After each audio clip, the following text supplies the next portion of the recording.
the hat, and then I've got like 200 other hats. And so I don't know which one works best on camera. I feel like this one's the most colorful, and then now it matches my shirt. I like that. Yeah. And because I have no living plants. What? Is that Nicole Richie on your shirt? Yeah, it's Nicole Richie.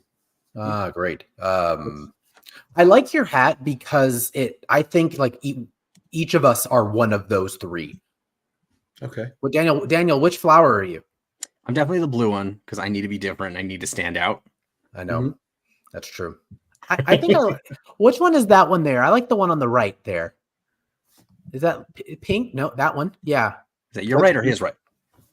Stage right. All right. So that's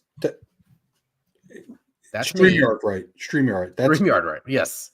You're nailing it. Yeah, and this is great. Orange. I think I'm the melting smiley face. That's which one I am. That is you. That is you. You are a real grump today, everyone. Yeah. So you are in for a treat. Hello, everyone, and welcome in Spider-Man. Both of his parents are gone. All right. Wait a minute. Hold on. Have you ever seen the movie Biodome? I have years ago. Iron Man does whatever an iron can. That's Spider-Man. He's like, are you a rocket scientist? Yes. Yeah. Well, hello, everyone.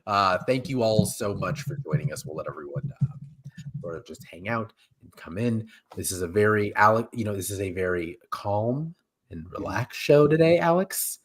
And we've all been in a mood today, but we're here. We're celebrating Daniel being on time. We're celebrating these cats. Well, one of them. I don't know where the other one is. We haven't seen him in a few days. We don't know. Yeah, he's going to kick the door and screaming, so your cat's going to be and we don't have that cutaway that we put in our review today for Arthur the dog, which is out, everyone. We had an interruption from Mazzy, and we had to edit in high quality editing is all you can expect from Fandom Social, and it's in. So but welcome in, everyone. Talking about dogs. Happy to have you. Today we are going over the 8 top live action Spider-Man films. We are very excited. Let's just get this out of the way. Did you guys watch all of these again? I didn't watch all of them again. I watched a handful. Okay, what did you watch? Personal favorites. Sam Raimi's 2, Far From Home, and Amazing Spider-Man 2, the second Andrew Garfield. I love it. He's like 2. None of those were 2. You named 3 things. You had 4 fingers up. I don't know what was happening. What about you, Alex? Did you rewatch any of these? Okay, so I started to watch Spider-Man 1. And I'm like, oh my Sam God. Raimi's. So I'm like, Sam Raimi's Spider-Man. Oh my God, let me zoom past some stuff. Okay. And then I just kept, and I was like, no, I'm done. And then I tried Spider-Man 3. I went to Spider-Man 3, did the same thing. Sam Raimi's Spider-Man 3. Then I did Sam Raimi's Spider-Man 2. And I was a lot of back and forth. There was a lot of back and forth for me. And then I was in the middle of Amazing Spider-Man 2 when we were going live. I just couldn't, man. I tried. The Tom Holland, I've seen the 3 of them fairly recently, so I feel like I didn't need a refresh. That's it. That's all. That's my whole story. Okay. Well, yeah, I got to a few of them, hence my Peter Parker fit. Like, I feel like this is it's like a rite of passage that every single one of these Spider-Mans wears like a zip up, glasses, and is like hands in pocket. I also call this the Daniel Franco outfit all throughout middle school. Zip up hoodie every day. That stupid blue hoodie. Mark Zuckerberg calls it what is it? It's him getting rid of his decision fatigue early in the morning. He doesn't have to think about what he's going to wear. We've gotten to Daniel calling himself Mark Zuckerberg, so it's officially time to get into our box office breakdown. If this is your first time joining us, welcome, like, comment, subscribe, hit the notification bell, do all the stuff. You can follow us everywhere. We are on our Facebook page right now. We're live right now on our Facebook page, in the group Fandom Socialites, and on X. Speaking of Spoiled Geniuses. We're on his website, x.com. Like X-Men? Yeah, nope. And we are on our YouTube channel. So join us wherever you can. Thank you so much for being here. Today we're going over the top live action Spider-Man films as per their box office gross global totals. So we're going to go from 8 to 1, 8 being the least amount earned at the box office globally and 1 being the most. Now, doing, some of the outlines and the work for the show, there is going to be zero surprise. Like, at least with like the rom-coms that we've done. We've done this how many times now, guys? Like 4 or 5 times we've done these box office breakdowns. There's at least a little bit of surprise. Right. There's none. There is none in this particular episode, but I do think there's going to be a lot of surprise when it comes to our personal rankings. I truly don't know. I know what's not going to be number 1 for some of you. So that'll be fun. But welcome in, everyone. Thank you for being here. Let's get started. Tenchi Misaki says, today has definitely been a day. I'm feeling it. Is there some like moon rising and Scorpio, Capricorn? Is there something happening today? Because today's been a rough day for everyone I know. There's gotta be. This week's been rough. Yeah, I don't know. But if you're out there, take a break, grab your favorite piece of Mr. Aziz's pizza. What is it? Pizza time? Pizza man? It's pizza time, everyone. And let's get moving. All right. So let's start here. At number 8, being the least highest earning of these, is The Amazing Spider-Man 2, released May 2nd, 2014, with a total gross of $708 million. Its reviews, I just did Metacritic this time, but it received a 53 out of 100 on Metacritic, and it opened against these films: Godzilla. So this is the 2014 version of it, where Godzilla's only on screen for 2 seconds. X-Men: Days of Future Past and Neighbors. Is that the one where he's floating on the top of like the ocean when he's shooting the beam in? That's the Godzilla? Oh, it's that one. Yeah. It's I call it the San Francisco Godzilla. Yeah. That one. The one with the Scarlet Witch and Quicksilver. Oh, yeah. They're married. Isn't Millie Bobby Brown? Is she the one in that one? No, she's in a sequel. Yeah. Well, we could do this all day about what movies Millie Bobby Brown has disappointed us in. But if you want to see another one, go watch our review of Damsel, which is on our YouTube channel. Sorry for the shameless plugs, guys. But yeah, it also released against it X-Men: Days of Future Past and Neighbors. I what did you guys think of Amazing Spider-Man 2?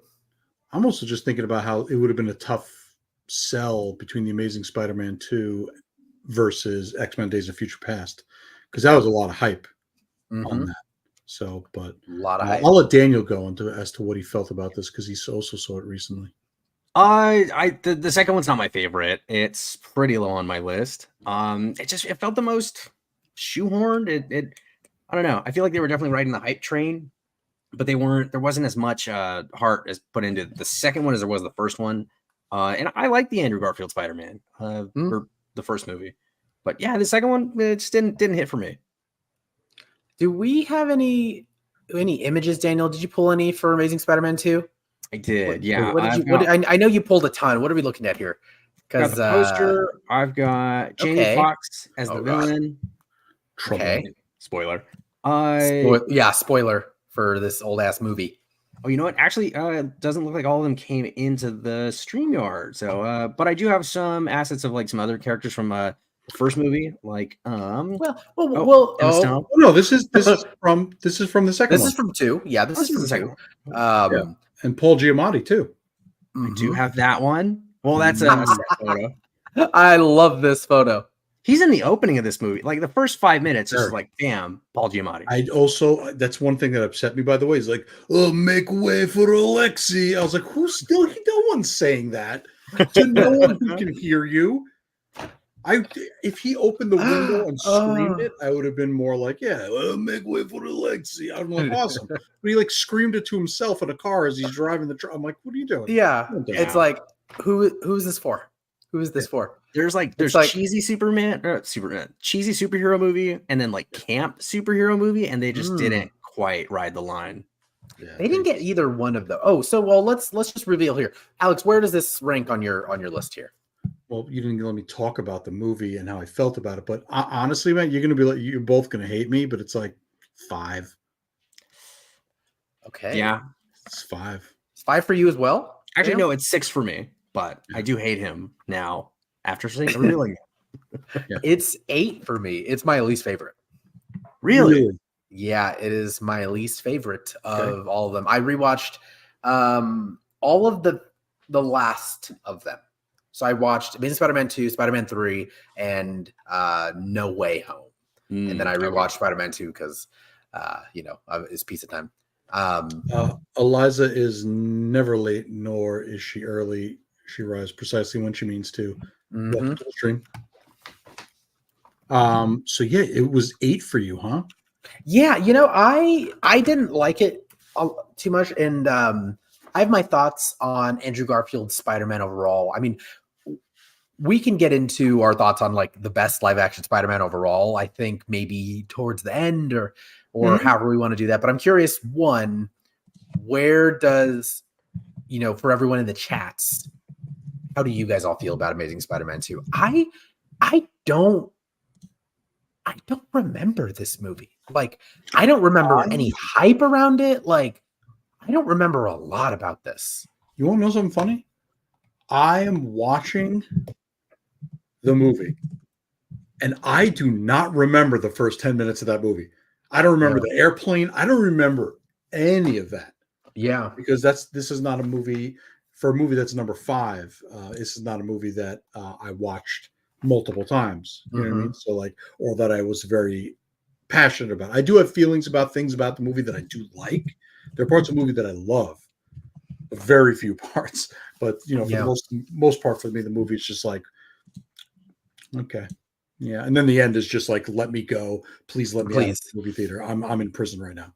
The whole it's an interesting film, I think, because a lot of what Spider-Man does, like what really works with Spider-Man, you don't really get a lot of it in. Like they knew that it was the last time they were going to make these. Like, I think, they'd all figured out that, Mark Webb, I think, was like, I'm not getting another movie. No way. Maybe because but then again, this kind of goes into the whole Sony thing that we always talk about, how they're like the Madam Webs and the Morbiuses, which is just like they just throw it out there and just see what happens. Because I feel like they put a lot of work into the first one, and then the second one they were just like, meh. Yeah, I mean, like it's very upsetting because it could have been very strong. It could have been a strong second for an amazing third. And I didn't even mean to say amazing because it's the Amazing Spider-Man, but it just happened to work. You could have gone with spectacular. I could have. Oh my God, please don't tell me. I'd also like to point out that this was like the era where they were it felt like the industry was really pushing Dane DeHaan. Do you remember him? He kind of fell off too. Yeah. Who's this guy?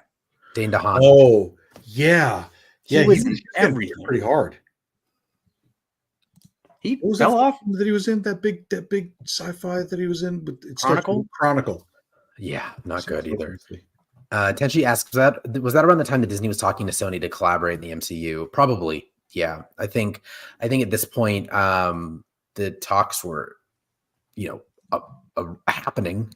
Yeah. And I feel like oh God, sorry. I hate to do the work live, but I'm like, when did Civil War? Captain America 2016. So 2016. They had to have been in talks. 2014. Well, no, the movie came out in 2014. So figure they started filming the movie around 2013, 2012. Right? So it's like, when would they have been in talks? So I don't know. Yeah, I mean, it was just a film that for me, like, didn't work on a lot of levels. I think like the character acting of Jamie Foxx in this specifically, it was like really not hitting. And I was like, Jamie Foxx is an incredible actor. Like when he can turn it on, he can turn it on. But like the way they like made him look, and then his like whole character arc and motivation, it was a miss for me. And so that's why The Amazing Spider-Man 2 is at 8 for me, 5 for Alex, 6 for Daniel. Yes, sir. Me and Daniel are enemies again. Well, out of 8, let us know where it is for you. 8 Spider-Man films, 8 legs on a spider. Right? That is correct. Mm-hmm. Wow. They should never make another Spider-Man movie just based on that. They won't. I mean, Disney's watching. Okay, so up next. Oh, wait a minute. Sorry, there we go. Here, I'm just going to stop going live. I changed the doc to the other one, so I moved it over so you guys can all see it. That's my bad. So, anyways, all right. Moving on to number 7 is The Amazing Spider-Man, which is part 1 of Andrew Garfield's 2 movies, earning $757 million, obviously, and with a 66 out of 100 on Metacritic. It opened up against The Dark Knight Rises, Ted, and Brave. This one I remember. That's a brutal opening weekend fight. Like that is a brutal opening weekend fight. Yeah, and then to be clear, Dark Knight Rises and all those movies didn't open up alongside each other, but those movies all were around each other. And I think Amazing Spider-Man, opened up on the 3rd of July, so of 2012. It was like still competing against like Wonder Woman, like it was competing against so much other stuff. It was a rough time for that movie. Competing against itself. You got to remember, the first thing it's competing against, it's itself. That's true. You know what I mean? Like I always like to talk about Hellboy 2019. Like even if the movie wasn't the worst movie ever, it was already competing against itself because everyone wanted the Guillermo trilogy. I want part 3. I did not want part 3. I never wanted part 3. But anyways, it was competing against itself because everyone's like, this is already Spider-Man. This is Spider-Man, bro. I worked in a comic book store, and that was fairly accurate. Yeah, a fairly accurate representation of what was happening around. I was working in a comic book shop in 2012, like 2012 to 2014. So yeah, that's oh god, that just gave me chills. My Peter tingles. Yeah, you were like 9 years old. What did you think of this one, Daniel? The first one. I really enjoyed the first one. It was, I don't know, it felt like the most solid. I with the gap between them would have been like what, 5 years or something like that. So I think the world was ready for another Spider-Man. But yeah, I really enjoyed this one. Yeah, I agree. I was a fan of Andrew Garfield's casting. I feel like a lot of the conversation around him was like, oh, he can't be Spider-Man. Like, he's too handsome. Do you remember this? Have you heard this argument? And I'm like, I don't know. I mean, this conversation is only really happening with people in comic book stores who don't look anything like Andrew Garfield. They're like, what do you want? Like, Peter Parker has never not been handsome. Have you ever opened up a comic book? But I remember having an argument with someone because they had said that he was too handsome. And he's like, no, he's too cool and he's too handsome. Like, I don't understand. Like, I could see the cool thing because he's like, whoa, I'm like a hipster riding around my skateboard. Like, that was a little like, ugh. But like, other than that, like, but yeah, Peter Parker's always been handsome. He's always had the ladies falling at his feet. But he's too busy. He's too busy. He works. He's got to buy skateboards in this one. Sweaters. Yeah. It makes me like it does annoy me that he continues to skateboard in this series when he's Spider-Man. like why do you need that? Yeah. Why do you to keep up appearances? No one cares. Yeah, there's a whole scene, and I don't know if it's this one or the second one, where he's skateboarding and then he like tags the Spider-Man logo. Like, I think that's the second one. It might be the second one. Yeah, I don't know. It feels like they really tried to make him like cool and hip, and he even had like the 2012 like Harry Styles disheveled hair. I feel like that was definitely like an appeal to maybe younger audiences. And Tenchi makes a really good point, by the way. The showing off his spider enhanced basketball skills was very out of character. Yeah, like You know what I mean? Like showing in front off of and all stuff. That the is, students there, you know? Yeah, and he wakes up when he first wakes up. He jumps to like the roof, right, of the subway, yeah, and everyone's just like, "It's New York. We don't like just move on. Like no one cares." exactly. That's the one Like, accurate part about this movie. Like 100% is like a bunch of people like he's doing backflip. Like was like, go show off somewhere else. All right, I got to get to work. Just enough, enough. It's funny that he to me that like Mark Webb, also his name is Webb. That's funny, but that whole scene with him in the subway is when he first gets his powers is so annoying to me. I'm like, Mark Webb, did he really have to like stick his hand on this girl's blouse and then only pull her shirt off? Like that need for this entire scene. That and the basketball scene are sort of like irritating for me. But I like the rest of this movie quite a bit. Yeah. Yeah. I feel like this movie earns points just for having Sally Field in it. Yes. As Aunt May. Sally She's so good.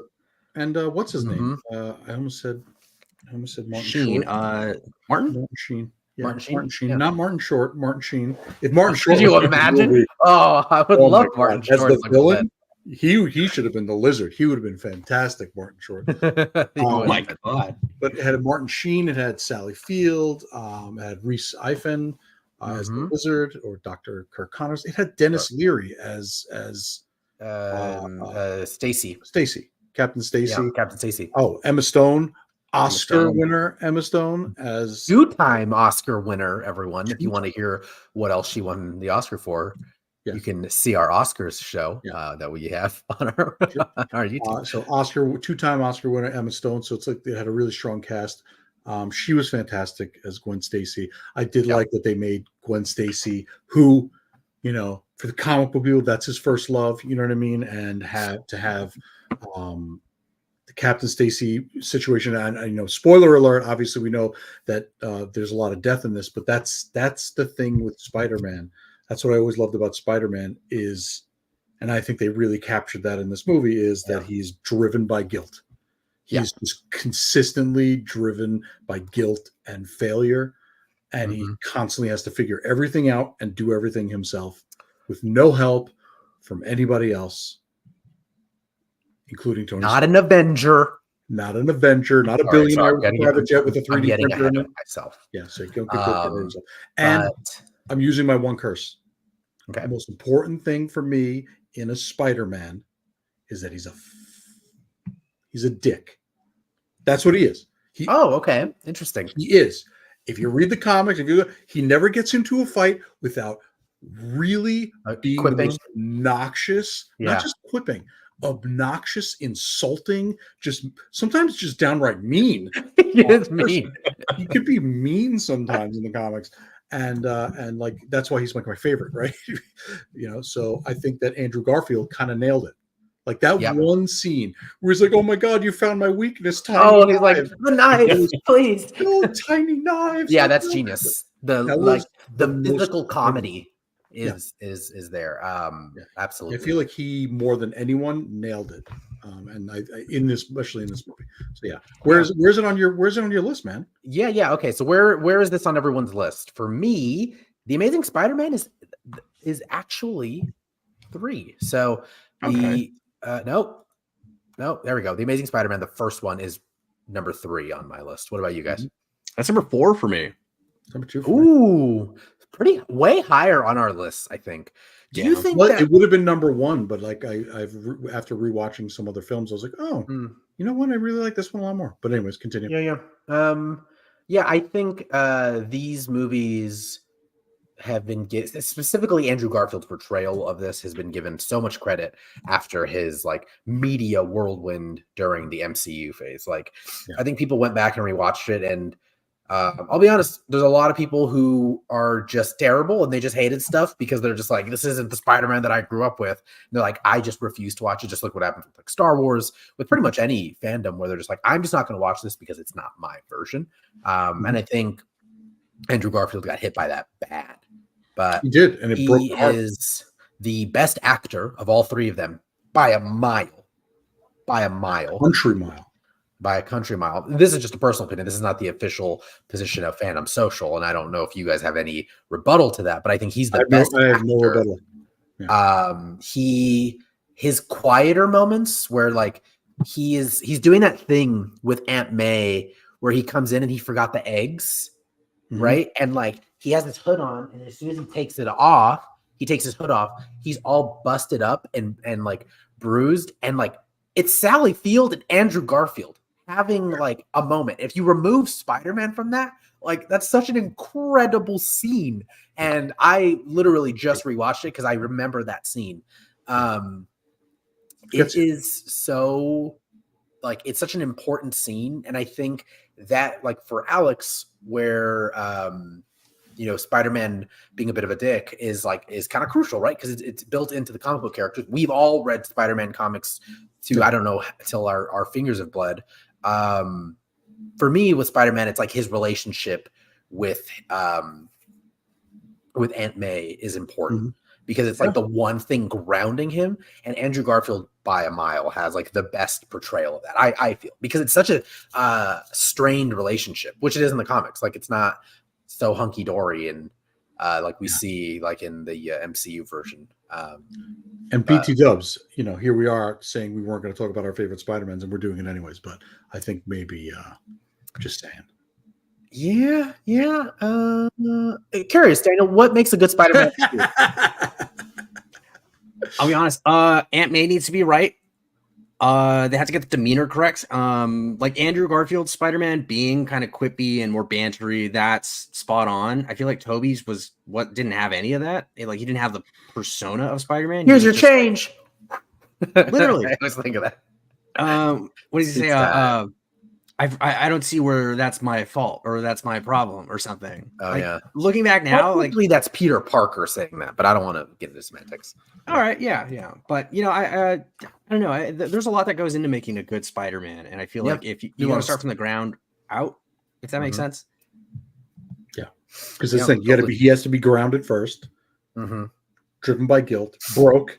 Aunt May has to be a pivotal, and he's got to be a little bit of a dick. Tenchi says, just about to bring that up.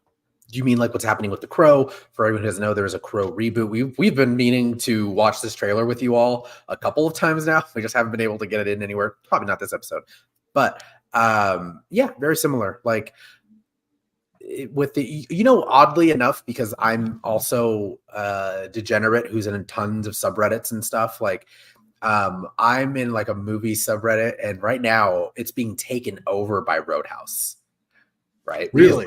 Roadhouse is out now. It's on Amazon Prime. Amazon, that plug's free. Send some money our way. But people aren't liking the new one. They're like, it's so campy. And like, he's not even like Patrick Swayze. I was like, have you seen the original Roadhouse? Like, when is the last time you've seen it? I saw it like 2 weeks ago. I think that movie's not good. If Jake Gyllenhaal would just have grown out a mullet, I think everyone would have been happier. I'm not even kidding. I feel like if he grew out a mullet and did it like ashy blonde. Listen, he did Prince of Persia as someone, by the way, who is not Persian. I forget that exists. We don't talk about Prince of Persia. We're getting away from Spider-Man. But he could have grown out his hair and done a little bit of a mullet and made it a little ashy blonde and made everyone happy. It's all anyone wanted. To invoke autumn, but she says it all the time. Just because something else is made doesn't mean that your thing no longer exists. So if you don't like it, go watch your stuff. All right. Well, moving on to number 6, which this was surprising to me. Sitting at number 6 is Spider-Man Homecoming. This is, of course, the first movie in the Tom Holland series, released July 7th, 2017 to $880 million. It received pretty good reviews with 73 out of 100 on Metacritic, and it opened up against Despicable Me 3, Dunkirk, and War of the Planet of the Apes. Guys, what did you think of Tom Holland's first solo movie? I thought it was good. I really enjoyed Homecoming. I love that we didn't have to go through the origin story again. It takes place after Civil War, and we're just right back into it. Kind of hated Robert Downey Jr.'s involvement in it. I guess get it. They had to kind of keep going, but yeah, just I really wanted to see Spider-Man stand on his own feet, and it really felt more of like an MCU sequel vehicle to kind of get Spider-Man into the MCU. Yeah. What about you, Alex? What do you think? I'm in agreement with a lot of that. I was once again just troubled by him being so well equipped. Everything hunky-dory in his life. Nothing, like there was a little bit of stress. He was super cute and he was so personable, but he was not funny. Really, he was not funny. He was, again, what am I looking for? He's got to be a dick, right? That's number one. It's number one. And he was just he's too nerdy. You know what I mean? Like nerdy is okay, but he's still too nerdy. He's not fun enough for me. And as far as the whole movie, I do love the Vulture. Michael Keaton did a great job as a Vulture. I liked the kind of like thread of where they were going with it, the whole idea, the whole motivation, everything. But I don't know. For the most part, I just couldn't get into the Robert Downey Jr. of it and the Avengerisms of it. Like it just took me out of it. It's not like I don't hate it, but it took me out of it. Yeah, I'm curious what everyone in the comments thinks as well. Like, when's the last time you went back and like watched this on its own? I every once in a while go back and watch some of these movies that are so interconnected. I mean, we are in the heart, I'm sorry, of the MCU at this point, right? Like, I mean, it is like post Civil War. You even get, him going to Germany and filming it. Like, I thought parts of that were cute. But when you go back and you watch a lot of these movies, specifically the Spider-Man movies on their own, they don't hold up as well. Because the reason that the other ones for me work so well is, they stand on their two webbed feet, like perfectly fine. Whether they're good, they're bad, they're good and bad under their own merit. Where like some of the best parts of these Tom Holland movies are because of the Avengers involvement. And like, to me, it still makes it like a good film, and it's entertaining and it's fun, and it's made I think it's made over almost $3 billion on just this new Spider-Man franchise alone. But it definitely loses a little bit of credibility in it, like just a tiny bit for me. You know what else loses a little bit of credibility? The fact that they don't know how boats work. They don't know how boats work. What do you mean? When a boat is cut in half and all the hollow part is exposed to water, it takes on water. You can't just hold it together. You can't just like, I'm just going to hold it together. No, all the water is getting Spider-Man. Yeah, Spider-Man. The whole point. Yeah, that made me so mad. Because that was just a really stupid excuse to do the whole thing like the Tobey Maguire, like, oh, look at all my webs and what I can do with my strength. That's not how boats work. I'm sorry. That made me so mad. Again, there's like a suspension of disbelief. There's a suspension of disbelief up until the point where it's not something we do understand in reality. You know what I mean? Like, yeah, web-slinging, I'm fine with. Sinking boat? Yeah. Which part? No. The sinking boat. He's like, we know he's like, he said, web swinging? Cool. Got it. Yeah. You know what? I don't know what it would be like to shoot a bunch of like high tensile glue, adhesive. I don't know, because, that's science fiction, right? That's science fiction. That's something we're working towards. I don't know what's going to happen with not radioactive, a genetically altered spider bites me with some whatever. I don't know. But what I do know is that boats take on water. And I've seen the Titanic. I've seen boats sink in real life. That's it. Well, Alex, the boat Dr. Aronowitz has spoken. Coming for you, Tom Holland. Where did this rank for you guys on between 1 and 8? Oh, this is 3 for me. Ooh, this is 5 for me. It's a little lower on the list. So 3, 4, 3. So Daniel, so it's pretty high on your list. So you enjoy this one, more than the rest of us. I do. And, I think I enjoy the Tom Holland Spider-Mans because of a bit of a recency bias. They're like the freshest ones. They're the ones I've seen the most recently. Something about them, they're very MCU-ified, like you really can just kind of go in, shut this thing off and just enjoy, you're on a ride. What do you, and I think you said it, Daniel, like the best was soon as we started talking about Homecoming. that this movie got it right in that it didn't go through the whole Uncle Ben thing again. Like, I think so many people, when this movie was coming out, we were so worried that was going to happen because we're like, enough. Like, we get it. It doesn't it becomes so ubiquitous in pop culture. Like, it's up there. I mean, with Superman and Batman.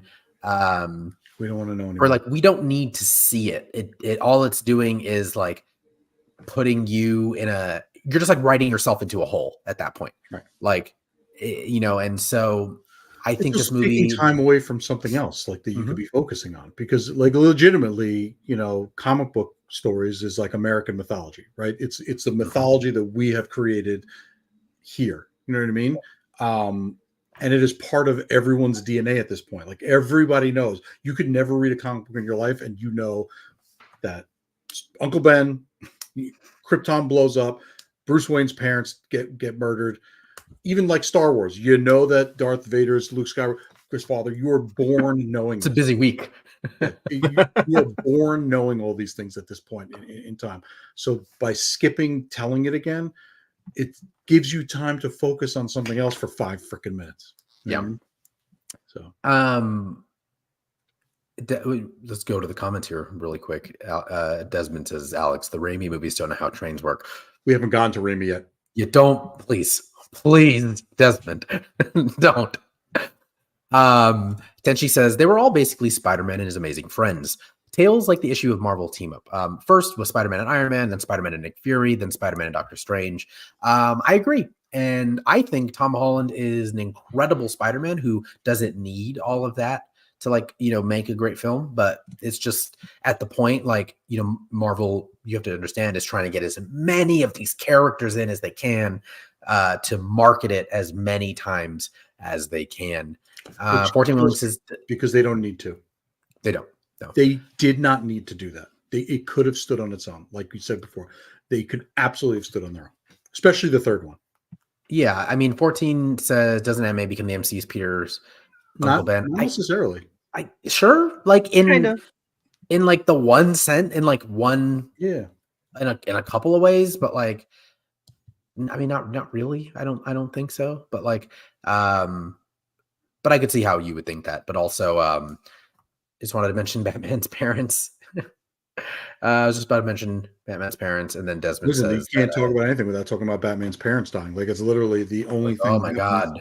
Find a new thing, Bruce. Entire universe. Jesus. So did Spider-Man's parents. We don't talk about his parents. All we do is talk about his uncle.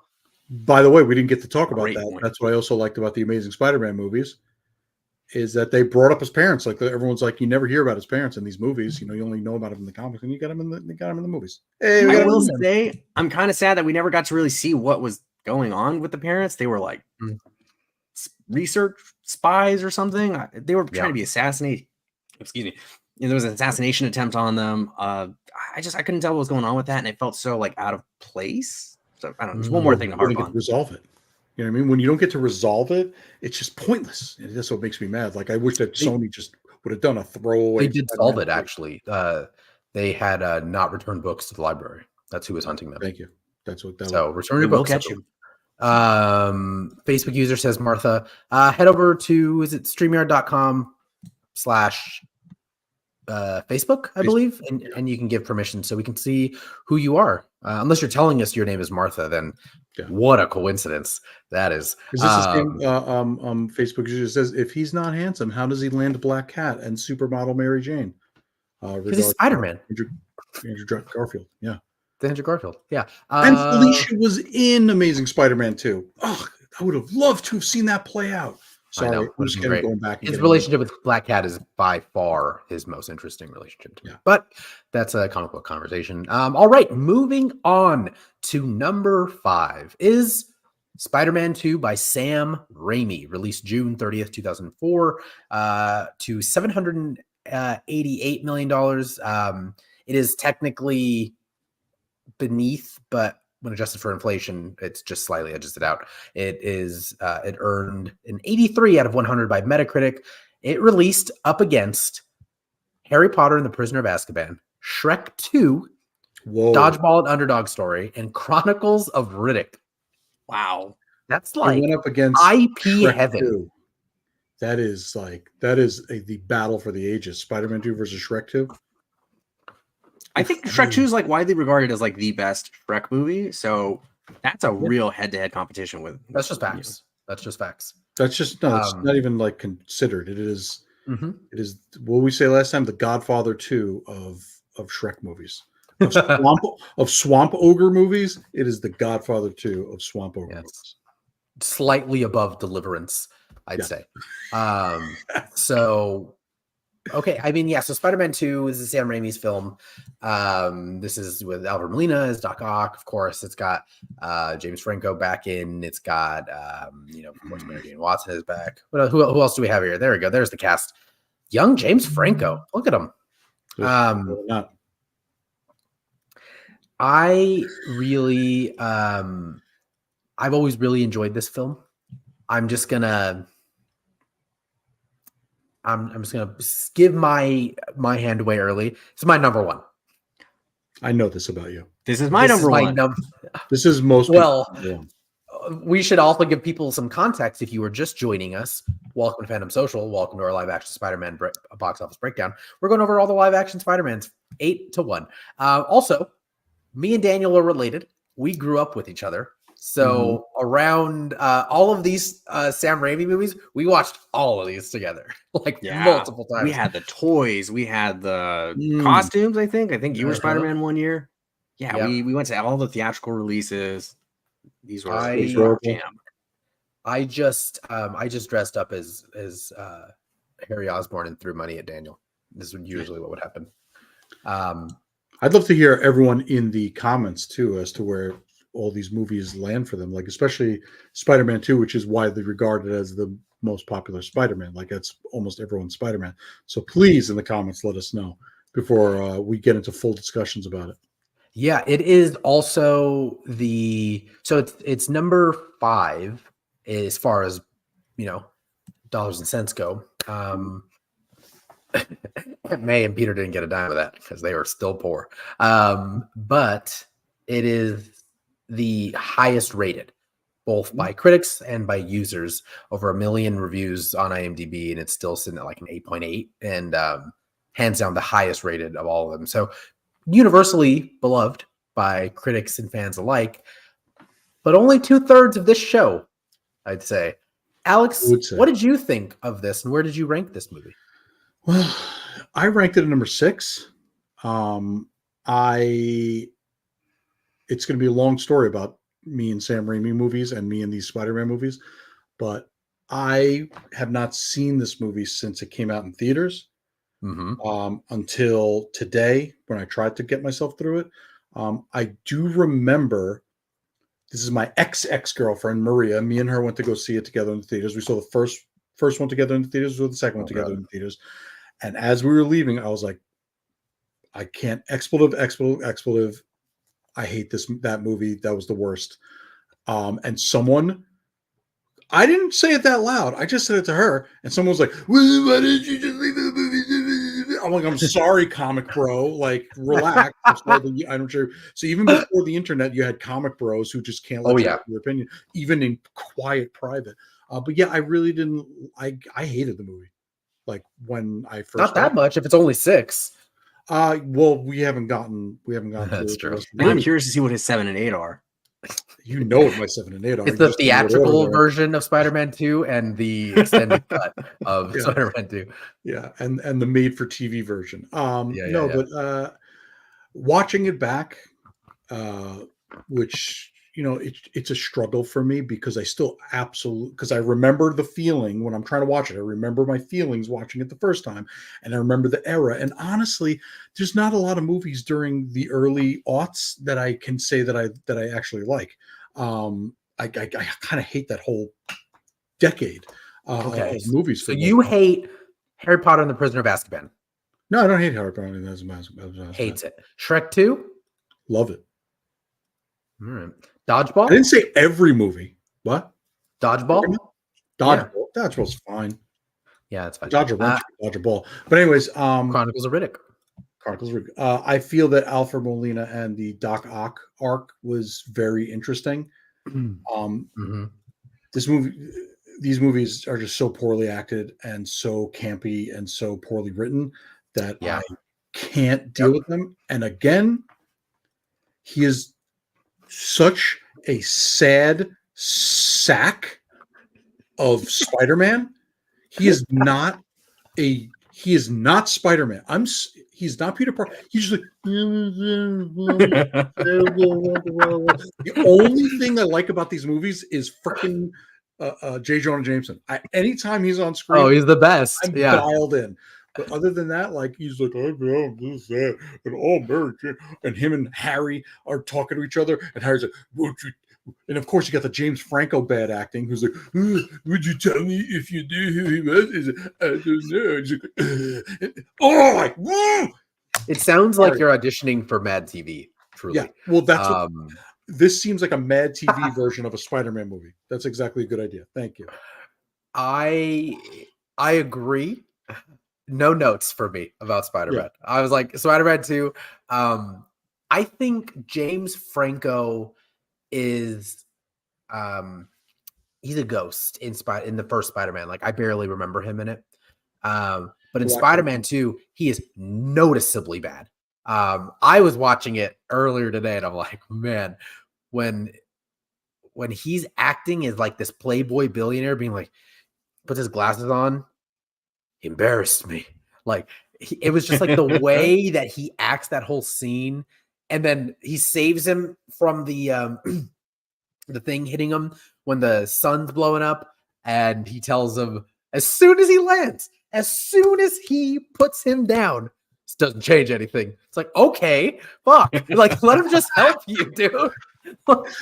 James Franco is the only thing in that movie where I'm just like, oh God, get him off screen. Everything else in that movie, I'm like, I can deal with it. Like, I don't know why. I don't really like Kirsten Dunst in a lot of stuff. I'm excited to see her in Civil War, the new Alex Garland movie. Like, I heard she's great, but like, I don't know if I can watch that, but that's a whole separate story. That's a whole other story, which you guys can find us reviewing on our YouTube channel. But Tobey Maguire, like, I like him in this. I like the Tenet is one of my favorite characters of Spider-Man 2. The rent. Oh, the land. Yeah. I like Mr. Aziz, Daniel, because it always reminded me whenever I would tell you you're late. Oh God, yeah. You know, I do like Mr. Aziz. I do like the landlord. I feel like they could have given the daughter more of a personality, but I guess that was kind of the characters to make her timid. But yeah. And J. Jonah Jameson, come on, Daniel, you're with me on J. Jonah Jameson. Oh, absolutely. What's his name? J.K. Simmons. He is the best Jonah Jameson, J. Jonah Jameson that they've ever had. I mean, in fact, they brought him back for the MCU ones. I mean, now he's a little more Alex Jonesy there, but J.K. Simmons is so good as J. Jonah Jameson. I've never seen such a natural progression into like QAnon conspiracy theories. Like, oh yeah, J. Jonah Jameson would absolutely be Alex Jones. And it was funny, and just to getting off topic again, a lot of people I know that, and then this sounds like such like a comic book store hipster, whatever, like thing to say. But like a lot of people who I know that have never read, who would never read comics, have said like, oh, it's like Iron Man. Robert Downey Jr. was born to play Iron Man. I'm like, no, they like completely remade Iron Man to be this person. Yeah. They made Iron Man for Robert Downey Jr. And it worked. Clearly, but Robert Downey Jr. wasn't born to play Iron Man because if you've read the comics, like, no, that's not him. But J.K. Simmons, he was born to play. Yeah. He was born to play J. Jonah Jameson. Like he's the cartoon version of him, and it's not just the mustache and the fake hair that they gave him. Like his voice, like his he's so voice. Yeah. I'm laughing because I can hear him. Like he's amazing. Do we have any pictures of him, Daniel? Let me see. I think. Did we grab any? Yeah. In the meantime, I'm going to bring up some of these comments. 14 Wellington says Spider-Man No Way Home just edges out Spider-Man 2 for me as number one. Alex hating a whole decade equals that tracks. Absolutely. Jane Edwards says, I like Alfred Molina, but it was a shame that he was stuck with those two actors. I said those two actors because I have no idea how to pronounce that word.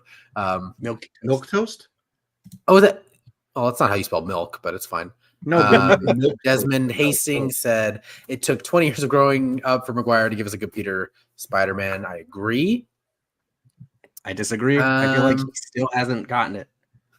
Daniel's like, still not buying it. I really don't like. Okay, I got the photo here.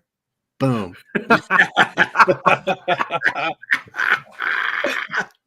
And the yellow M&M. That's range for you. Yeah. That's range. Yeah, I like this scene where he's just like, Parker, you're fired. Sir, the banquet. Okay, you're unfired. Come here. Just the amount of times he is fired and unfired is reminiscent of a job that I used to have at a Spartan Final. So I feel that once again. Okay, well, let's move on to we're in the end game here now, everyone. We're number 4, which is Spider-Man 3, released on May 4th, 2007 to 894,983,373 million. That's a number. So to 59 out of 100 on Metacritic, it released. Oh, this is interesting. We brought this up on this show one time. This released against Shrek the Third, Pirates at World's End, and 28 Weeks Later. 2 of those 3 are the last movie in a trilogy. Yeah. Like that is. Yeah, this release, it was like the time of trilogies, like truly. So fascinating. Like that just kind of worked out that way. Probably not on purpose, but like, I mean, everything was ending. What did you guys think of Spider-Man 3? I mean, this is Emo Parker. This is the New Goblin, I think. New Goblin. Yeah. I don't know where to start. It was something else. First of all, super hot supermodel Gwen Stacy. On the one hand, I'm like, oh yeah, super hot supermodel Gwen Stacy. On the other hand, I'm like, what the hell's with super hot supermodel Gwen Stacy? Like, it was like Bryce Dallas Howard, right? And it was just like a jump scare. It's like, there she is. Yeah. I was like, oh, right. Yeah, you don't remember this? No, I completely forgot she was Gwen Stacy. She's like totally like, she bleach blonde. She's so like hot. Her bra's coming out the top of her shirt as she's like sexy posing on a photocopy machine. I was like, what is? And then of course, don't get me started on all of them staring and just watching I-beam coming toward them. Like, what is that? What is that? And it's like 4 feet away before they decide to move it. And I guess that's kind of, I mean, maybe that's kind of tracks for some people. I don't know. But for me, I'm like, I just can't deal with it. That's not how I-beams work. It was so bad. Daniel, we're together on this, right? Oh, yeah. Okay, so where does this rank for you guys? 8. That's my last one. Is dead last. It's 7. It's 7 for me. It's 7 for you. I still enjoy it more than I enjoy Amazing Spider-Man 2, to be honest. Man, it just, for me, it was torture. Number one, because as a fan of that 70s show, right? As Topher Grace is a skinny, nerdy dick. Yeah. I thought he should have been playing from the beginning. Like in 2002, when the first one came out, I was like, why would they pick Tobey Maguire? Why don't they do like Topher Grace? He's skinny and nerdy and funny, and he's always sarcastic. And so this was like insult to injury by having him play Venom and then making it so bad. So bad.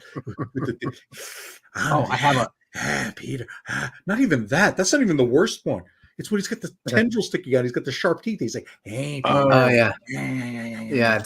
What is happening in this movie? And forget about that. I got a photo here of the New Goblin. Oh boy! This is James Franco on a skateboard, snowboarding in the sky. I feel like during this era of movies, like they really started leaning towards like the green screen reliance, and you really started getting away from like the practical sets. That I don't know, it really started like declining in quality. Yep. And who knows? Maybe there were reshoots. Maybe there was like studio malfeasance. But it's hard to say. It's hard to say specifically what went wrong with this movie because so many things did go wrong. And it was like I remember this being one of the first real disappointments of my childhood of being like, that was terrible. I remember watching this, and I don't know if we watched this one together. I don't remember, but I remember walking out of that and being like, what the hell? I remember it was like the first time I went and I was like looking on my Verizon chocolate phone for like who was in charge of this movie. It was like really the first time I'd ever really become aware of Sam Raimi. Also, by the way, I didn't care about him in 1 or 2. I just want to see Spider-Man. And I was like, what did you do? Like, this is so, because I love 2 so much. I loved it then and I love it now. And Spider-Man 1's great, and it's just the movie is so bloated. It's got so many villains and so many arcs that they're trying to cram into this movie. And it is the poster child for like that type of film. And it's funny that there was this book by Joanna Robinson called The MCU, and it's like about that whole story and everything and how they used that movie as an example of how not to treat villains. And then they've started doing that immediately in phase 4. Like in phase 4 and phase 3, they started doing it all over again. And that's why the MCU has become what it's become. But still enjoyable, but a little bit bloated. And that movie, I forgot. That movie is so bloated and bad that I forgot that Bryce Dallas Howard is in that, who I love. I love her in a lot of stuff. I tried to clip part of it. I tried to get like a clip of part of it and I couldn't find it of my favorite part of how bad this movie. Number one, J.K. Simmons, once again, this whole freaking movie is amazing. And even the scenes where like playing off of how terrible Tobey Maguire is as evil Tobey Maguire, as evil Peter Parker, when he puts his feet up on the desk and J.K. Simmons, it's all physical. He just looks down, looks up, looks down, and just blinks 1,000 times because he's looking at Peter Parker's feet. I was like, it was all in his face, and I was crying, laughing. I was like, I hate this movie, but I cannot stop watching just him blinking 1,000 times. But I tried to clip this one scene where it was Mary Jane, who just found out she's getting fired from her musical, and then she walks out the back, and she's all like down and depressed, and playing sad music, and then all these people who are not facing her, they're all facing this way. She comes down. She can clearly see they're all facing that way. They all start clapping, and she goes, oh, like she thinks they're clapping for her. I tried to get it, but I couldn't get it. It was so bad. And I was like, Tenchi had a good, his thing that he said here. Let's see. Spider-Man 3 had great promotional and poster designs, but was deliberately bad with Raimi getting back at Sony for making him change his plot and add Venom.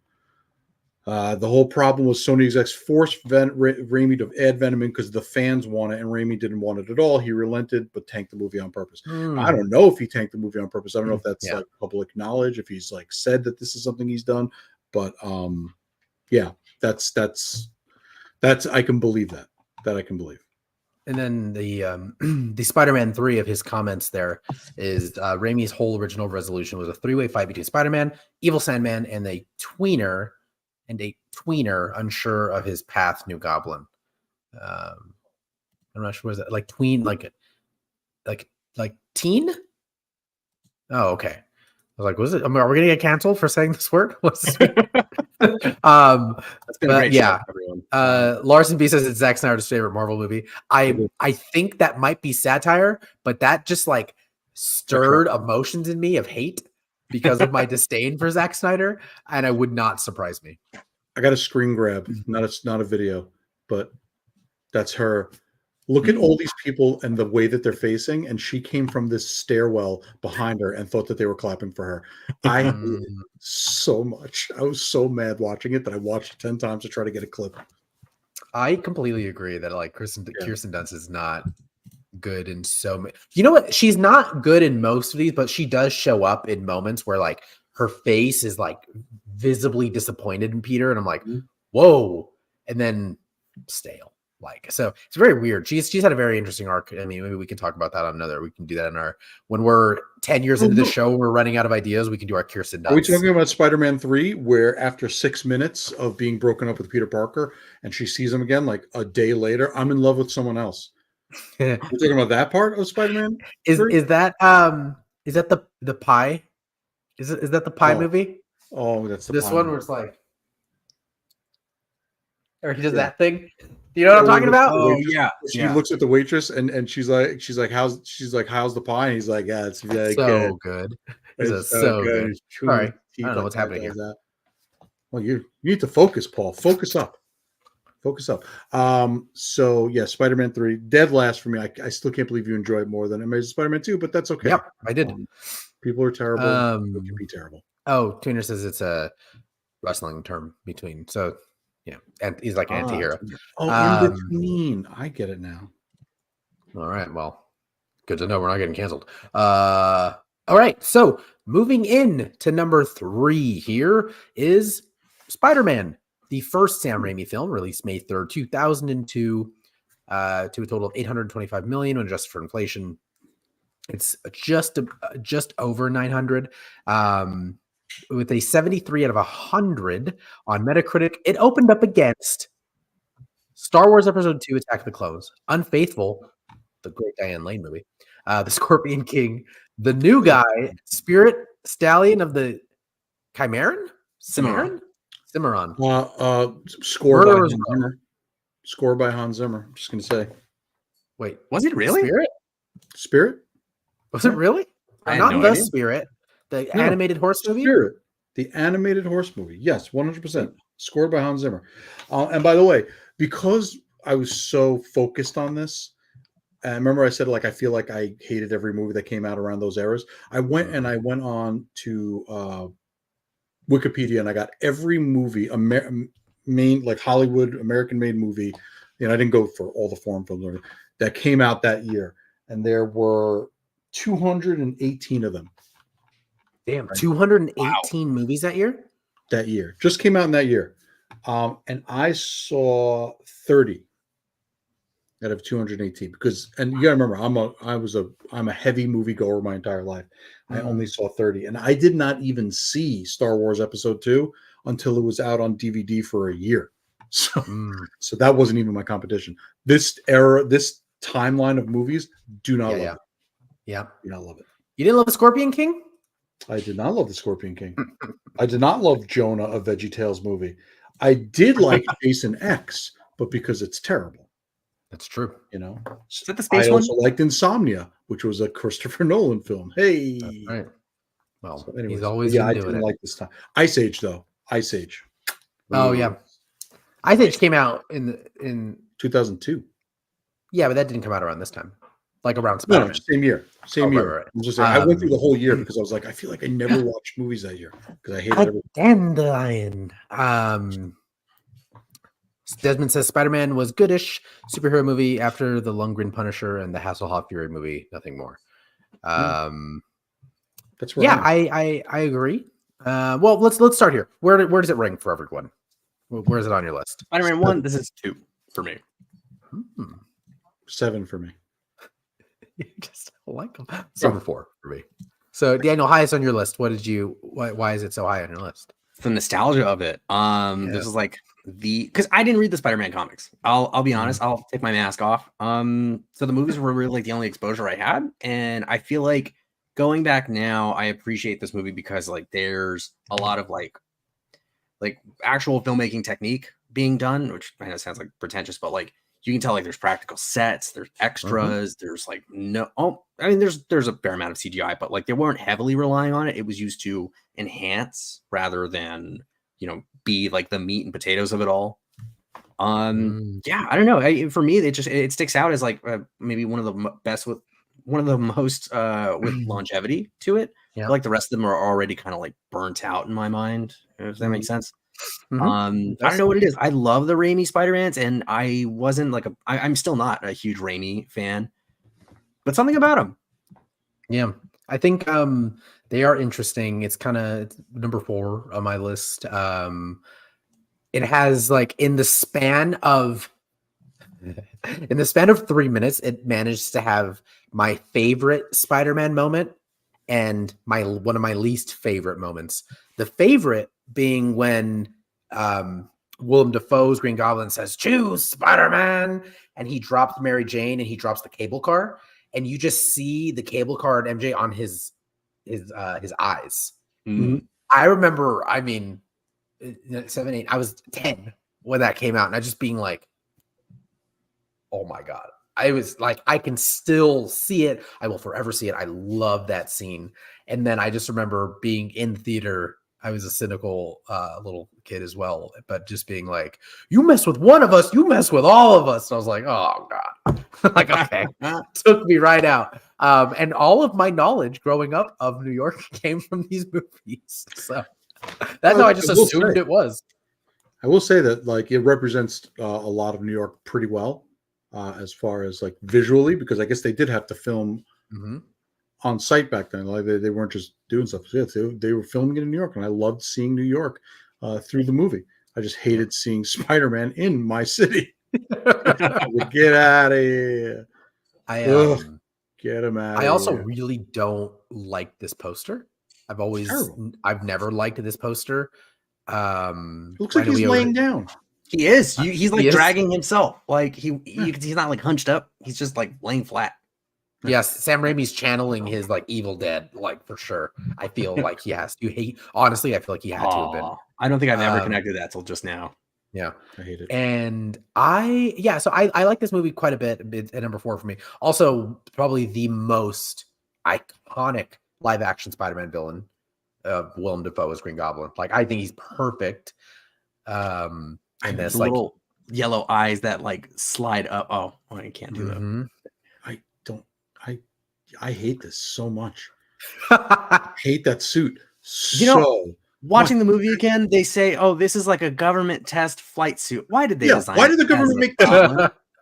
We just want healthcare. That's all we want. All we want is healthcare. All we want is affordable housing. But no, they're spending it on helmets for flight suits with teeth and freaking pointy ears. I absolutely hate the suit. The design is just like Daniel said. Like, who's making this? For what reason? It doesn't make any sense. The body of it, but they can't go. But they can't go comic book version. The comic book version is just as dumb. With him as a little goblin. The goblin's dumb. Just don't blame it on it being a government-funded thing. Like, it doesn't make any sense. It's no. They didn't blame it. They said, that's why it looks so cool. It's a government. They were like, they were full proud of it. I do like the reasoning. I'm like, okay, sure. Like, that's why like only one exists. But I was like, that looks incredibly immobile. Like, there is no way he's doing anything in that. And I'm pretty sure Willem Dafoe said multiple times that is not a comfortable suit. And that was his one of his big stipulations of coming back is he's like, that suit needs to be redone because they're like, we have the old suit for you. And he's like, burn it because he hated that suit. This, I think he told Alfred Molina, like, because they were going to give him a full suit with arms. And they apparently had chatted. And he told him like, no. What if you just like had the arm so he could just like slip into a backpack and that was his acting? And he's like, oh, it's so much better than being in the suit and everything. And they had to do like the makeup and but Willem Dafoe's iconic in this. Like, I mean, he is. You get to see him do this. Yeah. Yeah. I will say this, like is that from the Lighthouse? Kill your beans. Willem Dafoe, I enjoyed him in this movie for what it was. Of course, J.K. Simmons in this movie is fantastic, but I absolutely despise every other moment of this movie. Like, I hate every moment of this movie. Like, I hate it so much.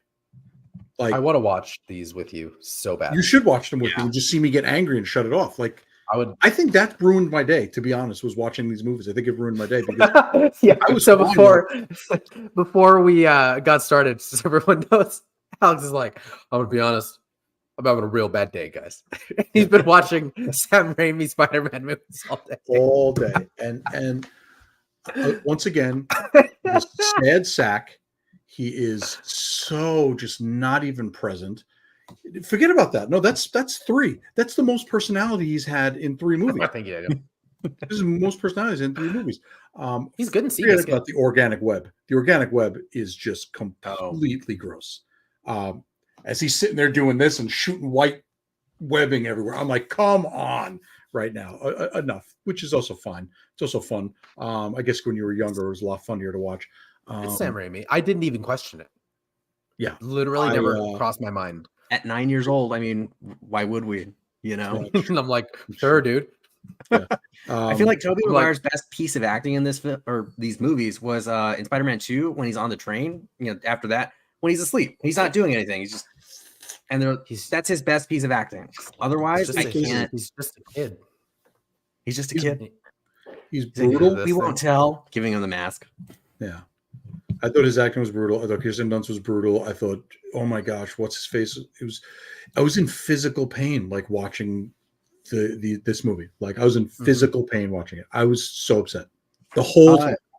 Desmond brings up a good point here. The organic web allows him to make Peter dumber than he should be in that he didn't make web shooters. He wasn't, was he any kind of like smart? You know, or was he just like the whole thing with Willem Dafoe, who goes up to him and is like, "Oh, I'm something of a scientist myself," like that meme. Oh. You know, it's because he's talking to Peter Parker, who's all about science. And Peter Parker, I gotta meet Otto Octavia. She's my nerd superhero. I love her. He makes all the science. I like science. Don't you like Sully? I would have loved this movie.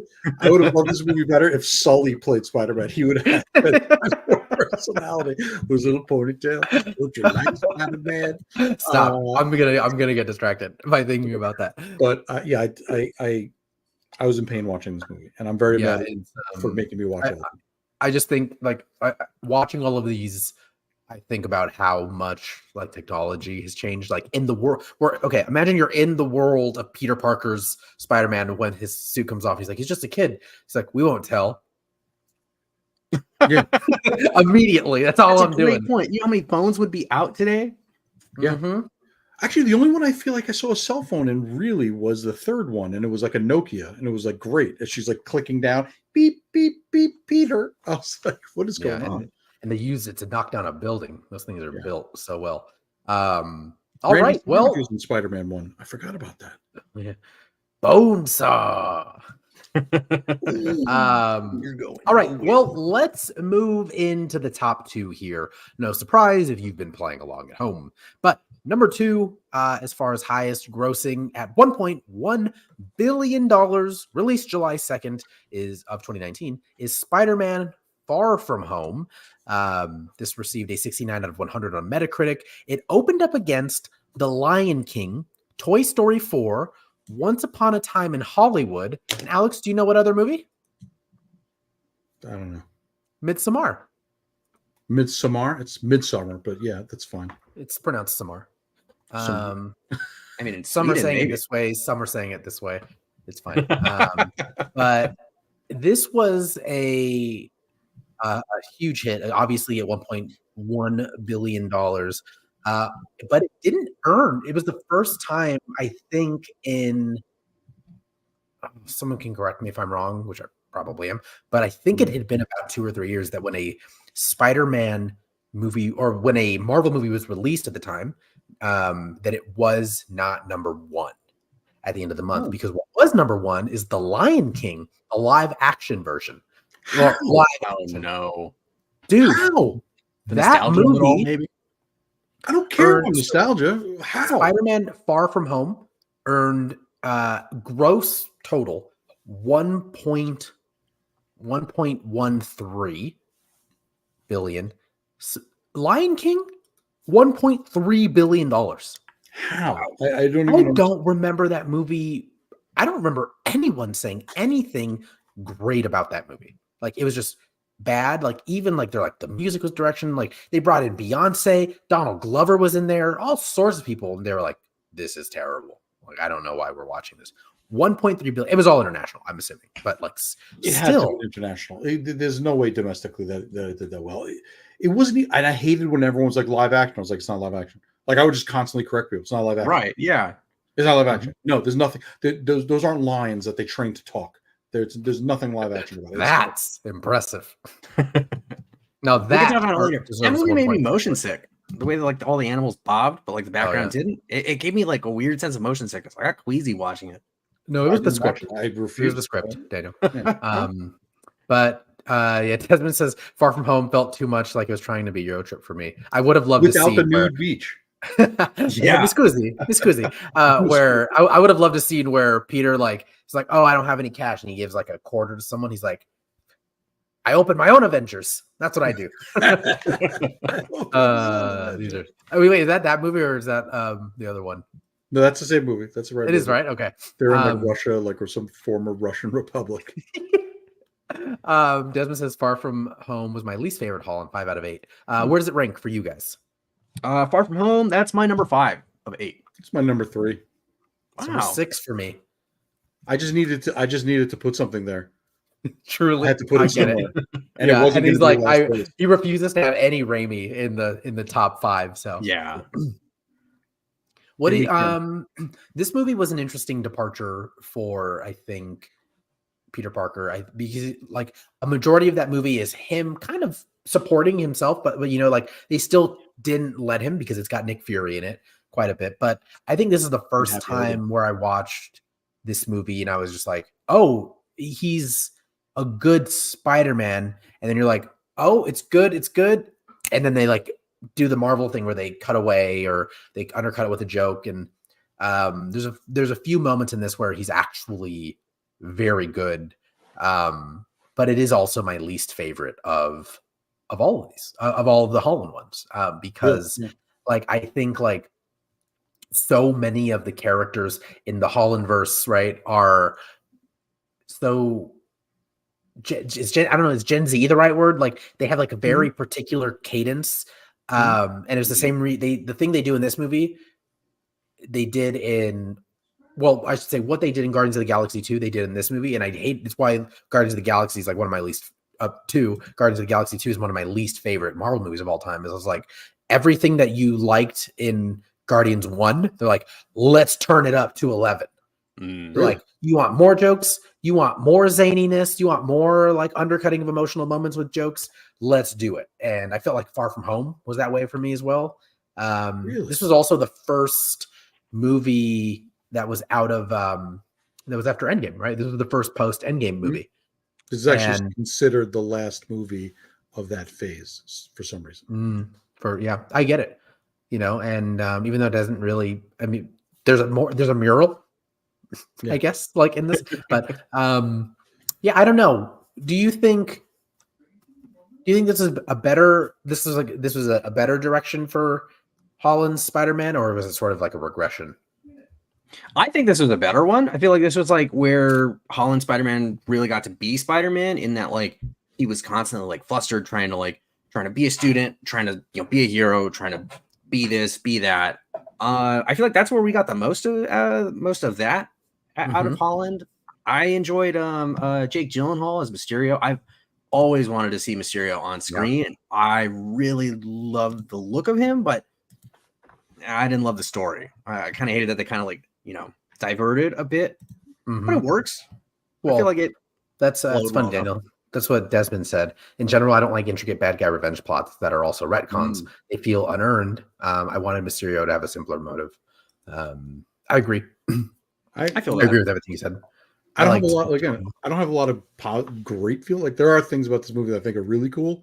Like, you know, I love people hating Tony Stark. That's one of my favorite things because I hate Tony Stark. I think he's like the worst person in the entire universe. And I hate him. I like Thanos. I think he's much more likable than Tony Stark. I like that Jake Gyllenhaal's Mysterio hated Tony Stark, but I also didn't like how this then turned, which is what I hate about Tom Holland Spider-Man, is that he's just Iron Man Jr. Because what are Iron Man movies about? Oh, I pissed someone off in my past, and now he's coming back to bite it in the butt. I'm going to better take care of it. And oh my God, yeah. Someone in Tony Stark's past, he's like, well, I can't get Tony Stark. I might as well get Tony Stark Jr. And obviously having a 3D printer in an airplane. What are you looking confused? Having 3D print an airplane to reprint a brand new suit that's just perfect for exactly what I need, because all I got to do is think it and I could be it. I hate this movie, but I don't hate it as much as I hate Sam Raimi's Spider-Man. You hate this movie and it's 3 for you? Yeah. That is a bad omen. Dude, I only like 2 Spider-Man movies, live-action Spider-Man movies. I only actually like 2. The rest of them I hate. Well, That's fair. You can be a hater and still appreciate. You can, no. This one I just didn't know what to do with it. I just couldn't even think about where to put it. So I just like the Mysterio moment where he's literally in 5 square feet, but he thinks he's fighting like through all this. Like that for me was pinnacle of that entire movie. Like I could watch that section of it. Yep. Because that's fully Mysterio. Is like he's in 5 square feet of movement, but he thinks he's falling from buildings and doing all this thing and running, and he's not. He's just he's like in a Star Trek holodeck that keeps moving. You know what I mean? So I thought that was cool. Otherwise, this movie sucks. I feel like they really relied on like the Tony Stark MacGuffins, the glasses, the drones, the Edith. I did like that bar scene too, though. I did like the bar scene where there's like 4 people in the whole bar. He's like, "Yo, guys, we got him! This stupid jerk, this moron." Oh yeah. I love how he made fun of Tony Stark for turning his like $1 billion, $1 trillion hologram tech into like a mom and daddy machine, like or whatever. Yeah. Did he call it like barf or something? Totally. Yes. Barf. Yeah. See, I dropped it, but Jen Edward says Jake Gyllenhaal, Spider-Man. I don't know what SP spelling. Means. Spelling. Yeah, same. I don't know. Is that Gyllenhaal? Wasn't a great casting choice. No, it might be it. Yeah, wasn't a great casting choice. I disagree. I really liked him in the Mysterio role. I thought like he was really, really great, but I don't know. I mean, it's my biggest issue, and it's obviously nothing new, but they never do it to anyone. But what Marvel does is they have incredible actors who play villains, and then they're done with them. And I'm like, why? Like, much longer. Use them, but definitely not anymore. Yeah, everyone's gone. Like, Marvel no longer has the allure to be able to do that kind of thing, to pull a Gyllenhaal or a Christian Bale. Like, but like if they can do what they did to Christian Bale, like no actor is safe. Oof, because that was rough. he was to me the greatest actor that they, gave the Marvel villain treatment to. And so if they can do it to him, like no one is safe. So I think people are like noticing that, and like the Marvel check isn't there because now everyone's getting the like A24 money. And they want like all of the neon money. So I think they got him at the right time. I thought he was great in this role. Personally, that the scene in the bridge, like the enclosed scene where, he like shoots him, right? Everyone knows what scene I'm talking about? In the hallway. That is beautiful. Like, I think that's like peak Spider-Man in this movie, peak Tom Holland Spider-Man.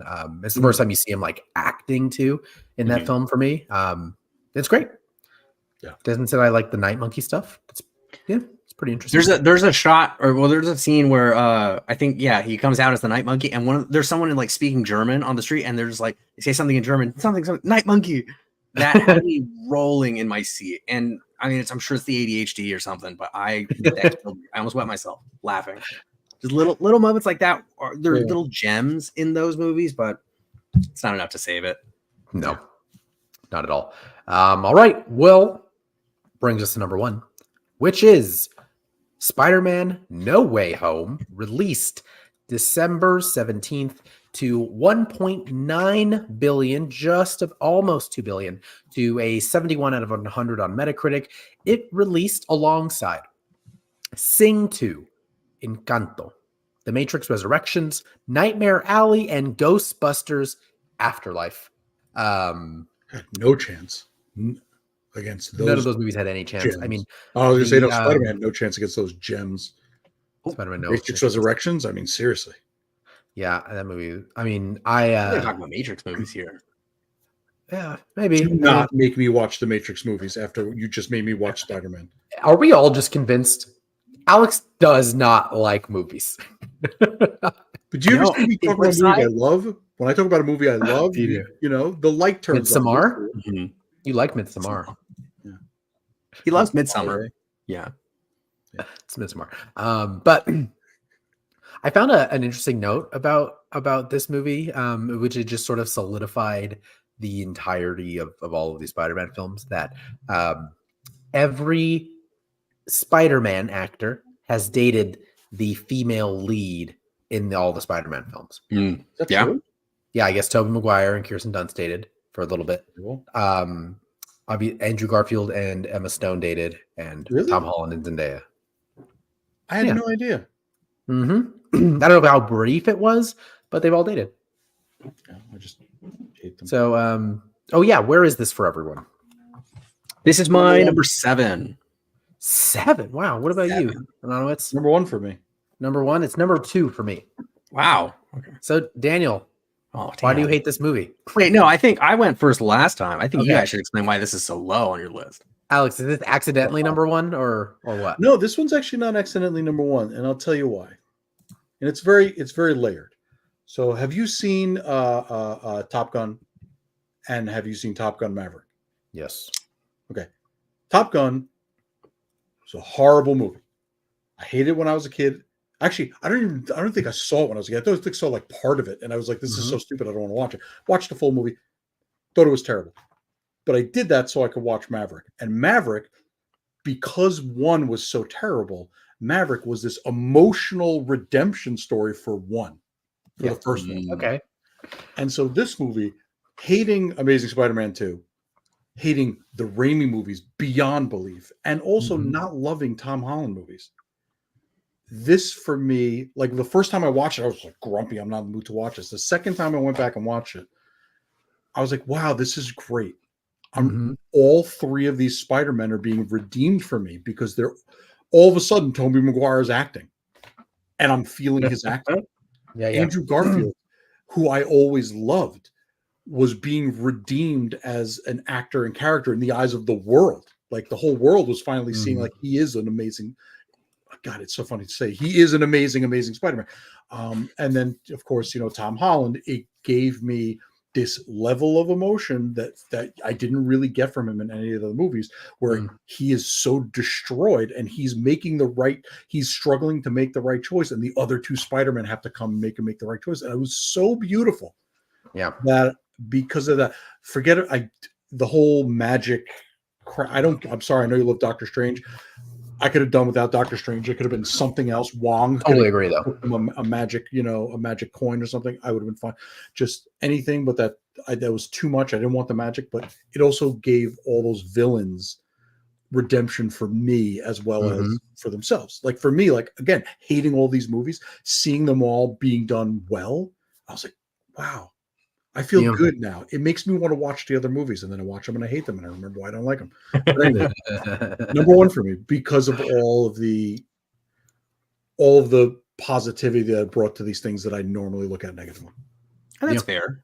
Yeah. Yeah, and you can just tell John Watts, who's the director of all 3 of Holland's films, was like, I mean, he had been trying to get this movie made since Homecoming. Like he just had such a deep love and admiration for all of Raimi's work, for all of Mark Webb's work, and all of these actors who played Spider-Man, because Tom Holland's Spider-Man is the best part of each of these versions. And so I think as much as I love Doctor Strange and I love Benedict Cumberbatch as Doctor Strange, I think he's perfect for it.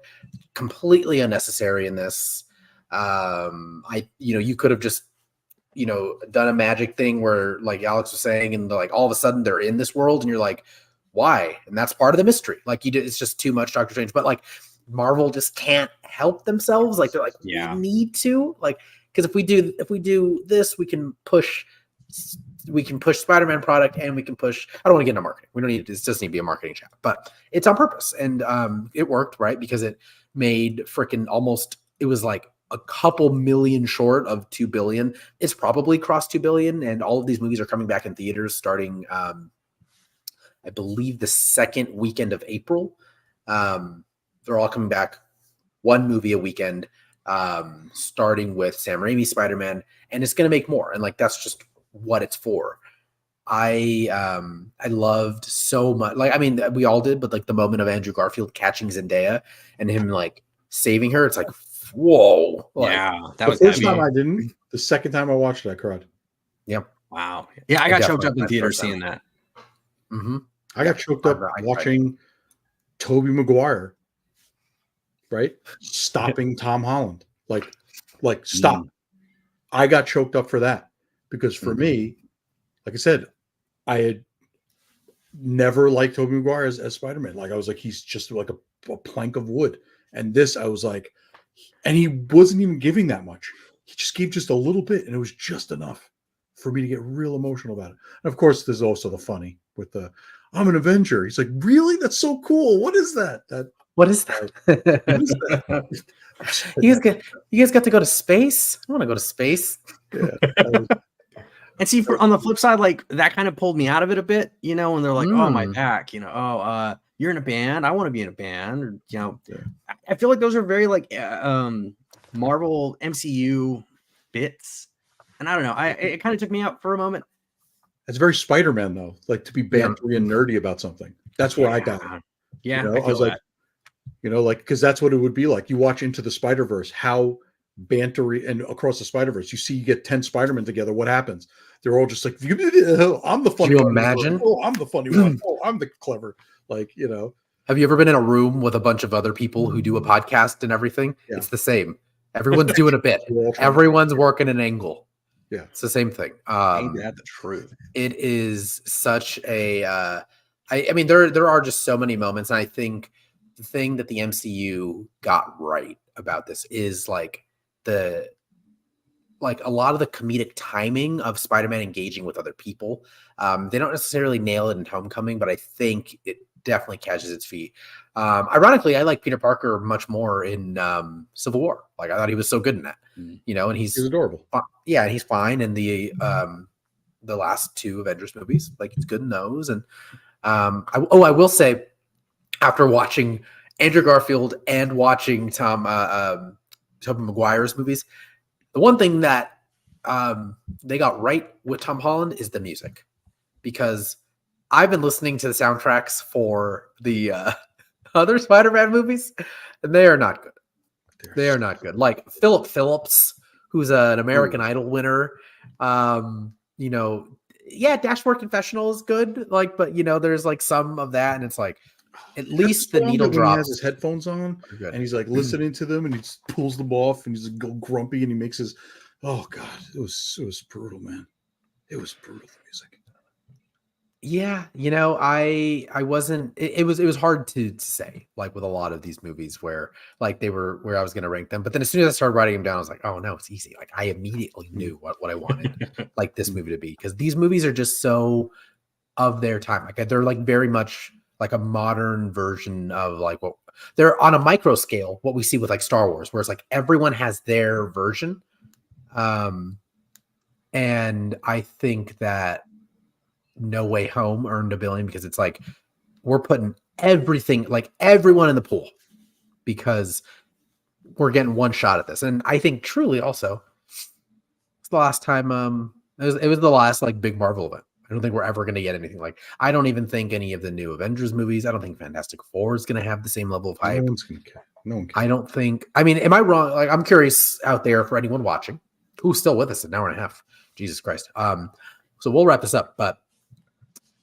I mean, does Marvel have any hopes of reach? I mean, they'll never get to Infinity War Endgame again. That was the peak.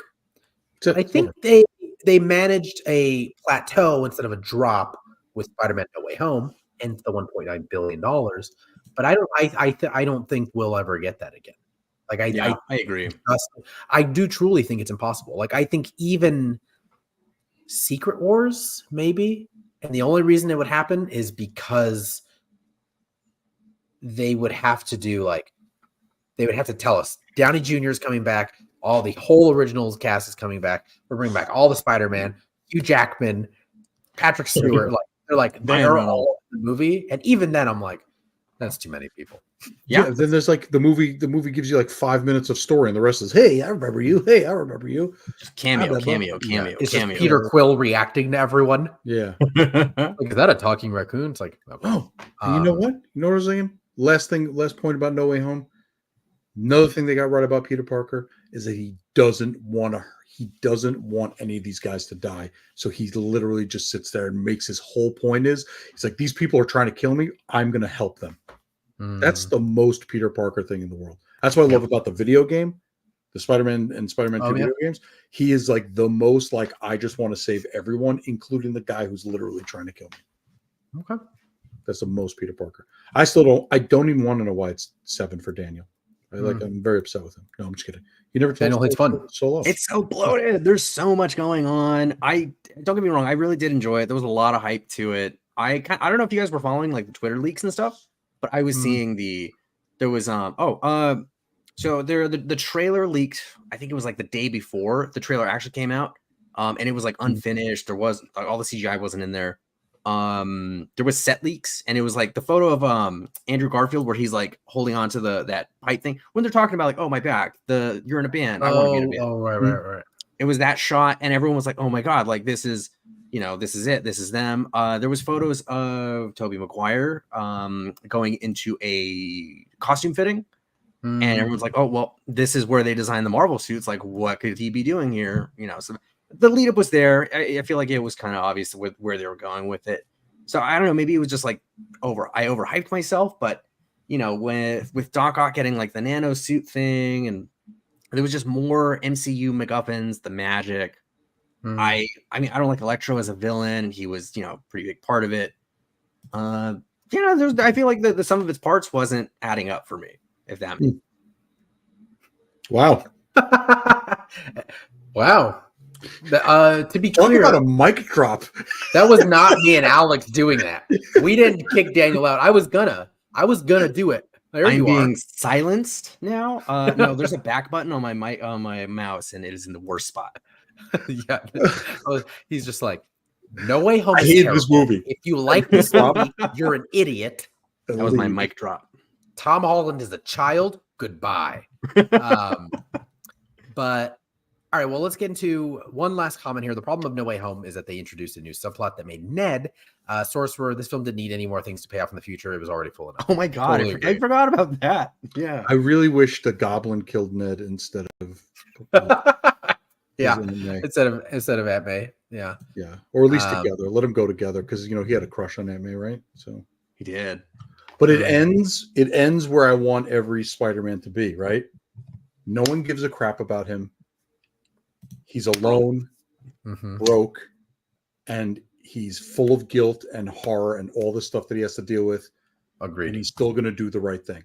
That's all I need him to do. In my notes, I was going to say they left Tom Holland Spider-Man in a place where I'm like, well, now I want to see 3 more movies of this. Like, I don't want to see any of this. Like, I want to see, yes, like Alex said, like broke. No one knows who he is. I think they do now, right? I don't remember. Do we have any MCU archaeologists here? No, I think he's still unknown. Like even going into the next, he wiped everyone's mind. Yeah, no one knows that they're the same that Peter Parker is Spider-Man. All right. But like no one knows Peter Parker. Like right. Okay. Like he exists. Like he's he's just no one remembers who he is. They know that he's a Spider-Man. I honestly have been so checked out of Marvel. I can't even remember. I'm like, when's the last time we saw Tom Holland as Spider-Man? And it was No Way Home. Is that correct? Yeah. That's it. A million years ago. Okay. Honestly, we could leave it there and I'd be completely fine. But he says one of the smart things they did was end the film with a soft reboot for the Spider-Man franchise. I agree. Possible. Completely agree. And let's hope Sony doesn't touch it. Let's just let sleeping dogs lie. It's ending on a good note. I don't want to see them Madam Web it. I am. Oh, jeez. I am. Please don't. I am. I am always. I am so worried that Marvel now just has like, is just fishing with dynamite any time that they can. That they're like, what if we tease like Timothée Chalamet as Spider-Man? And they're like, that'll put people in seats, right? And I was like, please stop. Look at Harry Styles as whatever Star Fox, whatever the hell his name is. Heroes. Look, and we understand this. We are Fandom Social. We are a fandom focused channel, and that's fine. But there are fandoms that exist outside of the MCU, and we too. I can't speak for Daniel, but me and Alex have gone on record saying a lot of times like we're both out. Like I'm out on pretty much everything Star Wars, everything MCU. Oh. I'm a little excited for DC, and I watch everything. Like Daniel, I know you're all in on Star Wars all the time. So I can't not be. He's blasted. But you know, it is interesting to watch these things in retrospect. And it's to see why movies like Love Lies Bleeding are doing so well in theaters, and because I think people are in the same position. We're just like, I'm good. I don't need to watch everything to understand. But I want to end this show asking you two and every one of you out there who are still with us. Thank you, by the way. Very definitive question. Like, comment, subscribe. Thank you. The only thing I want to hear from you two is a name. No ifs, ands, buts, or coconuts. Alex, Daniel, who is your favorite live action Spider-Man? Andrew Garfield. Tom Holland. Okay. Andrew Garfield as well. Really? Yeah. Now would be the perfect time for you to leave. Yeah. Drop your mic. Get out. Everyone out there, if you're still watching, just comment. Who is your favorite? Who do you think is the best live action Spider-Mans? Desmond says Garfield. Yeah. Jen Edwards says Holland. No Maguire. We're not going to get a Maguire. Not a real one. You'd be surprised. I think another thing about No Way Home that made me love it is that it's Garfield's redemption. Like as an actor, not as an actor, because he was doing fine as an actor without Spider-Man, but as a Spider-Man actor, because he got a lot of crap. And I'm like, he's amazing. He's adorable and he's funny and he's a jerk, which is everything I'm looking for. Ooh, that's fair. Where are we at full now? Of heart.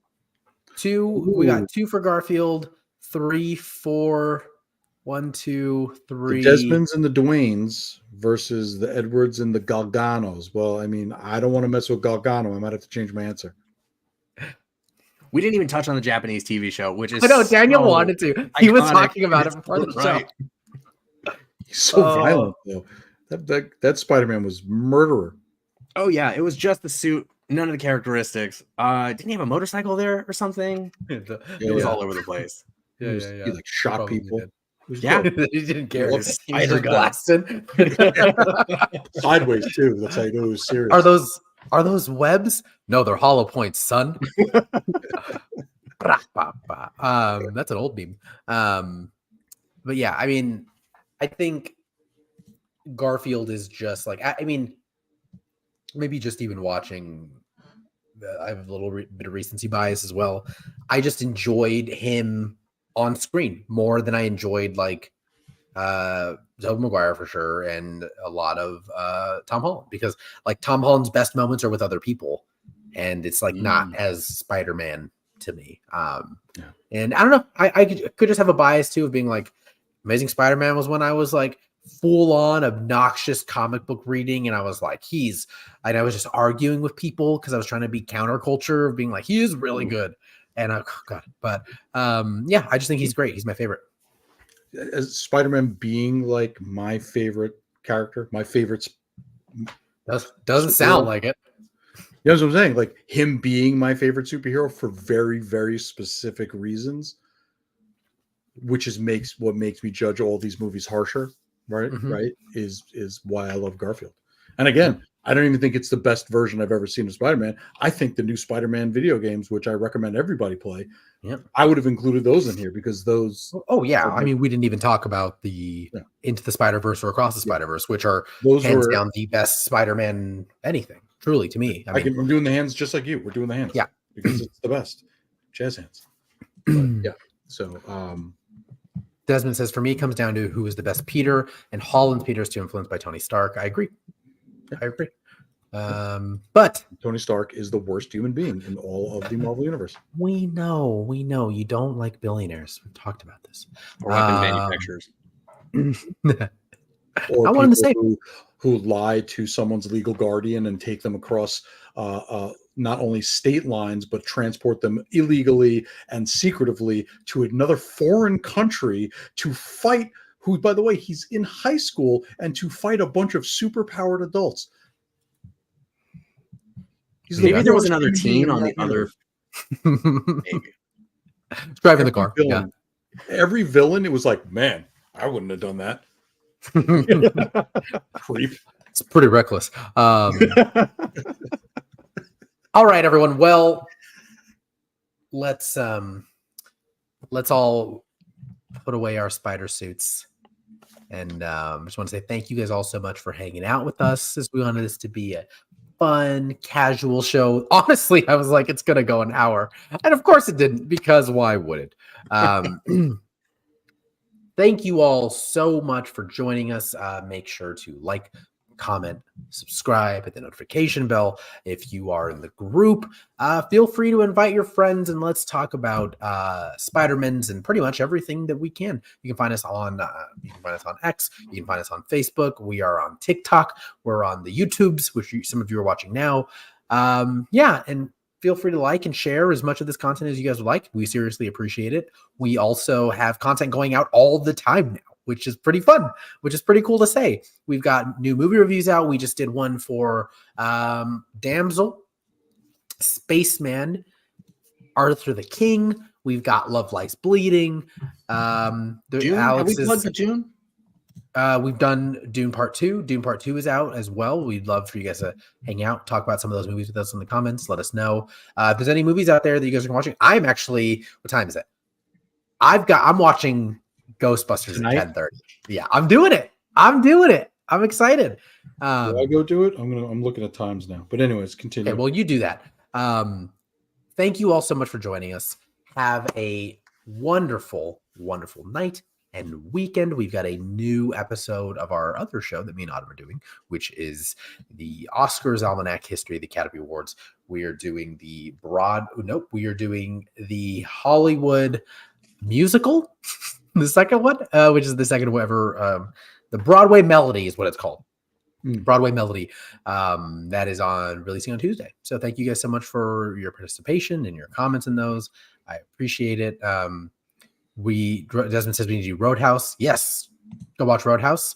It's good. I watched it already, Desmond. I liked it quite a bit. So we got to do Roadhouse, Alex. So much to get to, not nearly enough time, but it'll all be on our channel wherever it is, everyone. Thank you so much for watching. We appreciate you. Remember to like what you love what you like, and get me Spider-Man. I can't say it in his voice, like my throat hurts. Get me pictures of Spider-Man. You heard him. There you go. Bye, everyone.